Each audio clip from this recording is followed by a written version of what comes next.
Welcome back to Silent Paws and Brave Hearts. Marcus Hale had learned over 6 years to trust that sound the way other men trust their own heartbeat.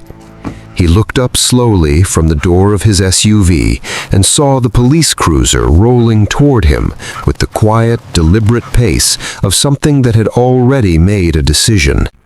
Marcus did not move. He did not flinch. He simply stood the way he had always stood, straight, still, and completely present. His dark wool coat sat perfectly on his shoulders. His shoes were polished. His hands were visible. He had learned long ago, in ways no man should have to learn, that visible hands mattered on mornings like this one. Shadow pressed lightly against his leg. "Easy, boy," Marcus said softly. "Easy." The cruiser stopped. 2 doors opened. 2 officers stepped out into the cold Chicago air, their breath rising in small white clouds, their hands drifting with practiced casualness toward their belts. The taller one, Officer Bradley Cole, looked at Marcus the way a man looks at something he has already categorized. His eyes moved from Marcus to the dog and back again, and whatever conclusion he had arrived at before stepping out of that car, nothing he saw seemed to change it. "ID, now," Cole said. Marcus kept his voice calm and his movements slower than slow. "May I ask what this is about, officer?" The second officer, Mills, shifted his weight. "Suspicious activity. You match the description."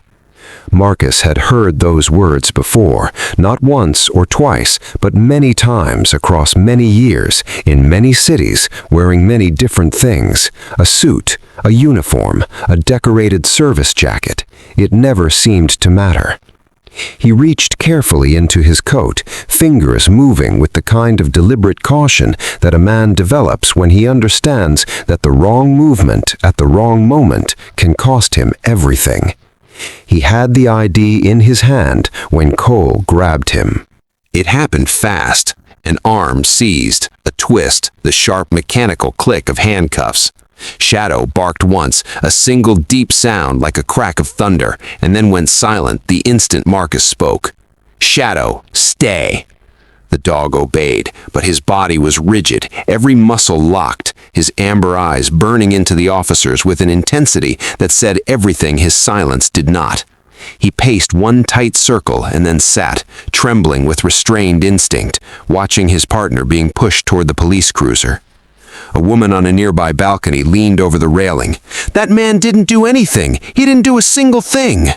A young man on the sidewalk had his phone raised and recording. Marcus said nothing more until they reached the cruiser door. Then he turned his head just slightly, his voice still quiet, still even, carrying none of the rage that would have been completely justified. "You've made a very serious mistake." The door closed, the car pulled away, and Shadow stood on the cold pavement of Riverside District, watching it go, making a sound so soft it was almost not a sound at all. A low, broken whine that carried in it something that felt almost unbearably close to grief. At South District Police Station, Marcus was processed with the efficiency of routine indifference. A fluorescent light buzzed overhead. The intake desk smelled of old coffee and printer paper. The officer typing at the keyboard had the expression of a man who had done this 1,000 times and expected nothing unusual from number 1001. He typed the name, Marcus A. Hale. His fingers stopped. He leaned closer to the screen, read it again, then turned the monitor very slowly toward the officer standing beside him, and for a long moment, neither of them said a word. Then one of them picked up the phone. The change moved through the station like a current through water. Voices dropped, footsteps quickened, doors that had been open closed quietly. Because what the database had returned under the name Marcus A. Hale was not the profile of a suspicious man on a Chicago street. It was the file of a decorated United States Army intelligence officer, a combat veteran of multiple classified overseas missions, a federal security consultant whose work had protected lives in places most people would never see on a map. A man whose formal testimony had helped expose institutional corruption in more than one government department. And somewhere outside, on at least 2 phones, a video was already uploading. While the station quietly came apart at its seams, something was happening on the pavement outside that none of the officers inside could see. Shadow had followed the cruiser. No command had been given, no leash had guided him. The dog had simply moved through the streets of Chicago alone, tracking the car by scent and instinct, and something deeper than either, until he reached the station. And there he stopped. He sat down near the entrance, and he did not move. He did not bark at the officers passing through the doors.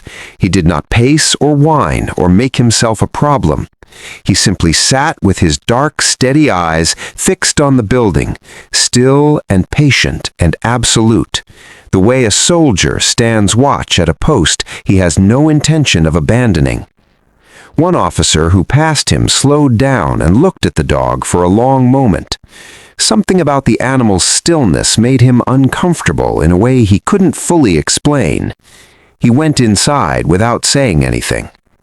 An hour passed. Then another. Shadow did not leave. Commander Elena Ramirez arrived at the station just after noon. She was not a woman given to dramatic reactions, but when she walked through the door and read the room, the averted eyes, the unusual quiet, the stiffness in the air, she knew immediately that something had gone badly wrong. She read the report in silence. The room waited. When she looked up, her face had the particular stillness of someone working very hard to remain composed. "You arrested Captain Marcus Hale," she said, not as a question, for suspicious activity. No one spoke. The fluorescent light buzzed. Someone shifted their weight near the back of the room. She set the report down carefully on the desk. "Get him out, now." The processing that followed was swift and wordless. Forms were signed, property was returned, a door was opened, and Marcus Hale walked out of South District Police Station into the late afternoon light, his coat straightened, his posture unchanged, his face carrying the particular expression of a man who is exhausted not by what happened today, but by how many times something like it has happened before. He pushed open the front door. Shadow was there. The dog came to him in an instant, not wildly, not frantically, but with the focused, overwhelming relief of an animal that has been holding itself together through sheer will and has finally been given permission to let go. He pressed his head hard against Marcus's chest and made a sound that was low and trembling and full of something that had no clean name in any language. Marcus knelt down on the cold pavement without caring who was watching. He put both arms around the dog and held him the way you hold something you were afraid you might lose. Shadow's whole body leaned into him. His tail moved slowly, not with excitement, but with something quieter and more profound than excitement. "I know, buddy," Marcus said softly, his voice low and steady. "I know. I'm here." Behind them, several officers had gathered near the entrance. They stood watching in silence. Some of them could not look directly at the two of them together. Others could not look away. One younger officer stood apart from the rest, with his hands in his pockets, staring at the pavement, and if anyone had looked closely enough, they might have seen something working in his jaw that had nothing to do with anger. Commander Ramirez stood in the doorway. She watched Marcus and Shadow for a long moment. Then she stepped forward. "Captain Hale," she said quietly, "I owe you an apology that I am not sure any words can adequately cover. What happened today was wrong. It should not have happened, and I want you to know that it will not be ignored." Marcus stood. He looked at her steadily, without hostility, but also without the performance of forgiveness that he did not yet feel and would not pretend to make. "I appreciate that, Commander," he said, "but I want you to understand something. I was able to walk out of that building today because of who I am on paper, because of what my file says. There are men who look like me and served like me who don't have that file, who never got that phone call made on their behalf. That's the problem. That's what needs to not be ignored." Ramirez held his gaze.